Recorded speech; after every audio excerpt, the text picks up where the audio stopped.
পুজোর সময় দাঁড়াও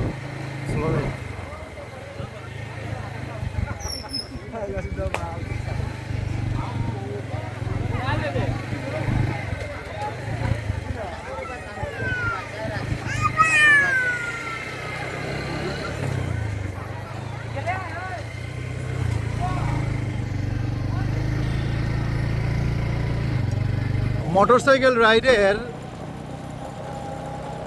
আনন্দ আর তৃপ্তি দুটোই একসাথে উপভোগ করছি। এই যে একটু পাস হলাম, এখন পুজোর সময়। সো যেহেতু পুজোর সময় এখানে ছোট্ট একটা মেলা বসেছে, পাহাড়িয়া চা বাগানিদের মেলা। যারা এখানে বাগানিরা এখানে চা পাতা তুলতে সাহায্য করে, সেই শ্রমিকদের মেলা।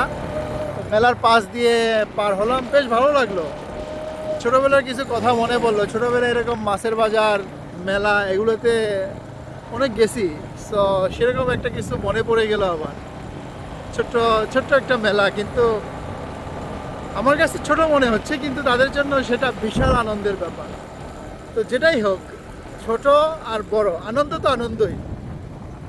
হয়তো একটা সময় আমার কাছে এটাই সবচেয়ে আনন্দের ছিল, আজকে এটা তাদের জন্য সবচেয়ে আনন্দের। আগামীকালকে তাদের জন্য আজকে আমার যে আনন্দটুকু সেটা হবে, কিন্তু আমার জন্য হয়তো বা অন্য কিছুতে আনন্দ হবে। এভাবেই জীবন তার জীবন চক্রে চলতে থাকে। এই যে ঘুরতে ভালো লাগছে, আগামীকালকে নাও লাগতে পারে, অন্য কারো ভালো লাগতে পারে। জীবন তার আপন গতিতে এভাবেই চলে যায়। বেরিয়ে পড়ুন। টাকা পয়সা কামিয়ে কি হবে? এত পয়সা ব্যাংকে রেখে লাভ নেই।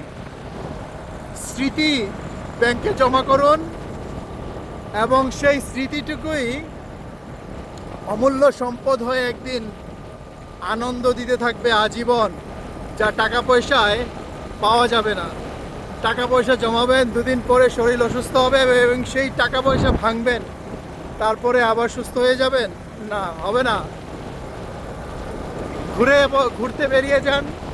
মন আনন্দ থাকলে শরীর স্বাস্থ্য এমনি ভালো থাকবে।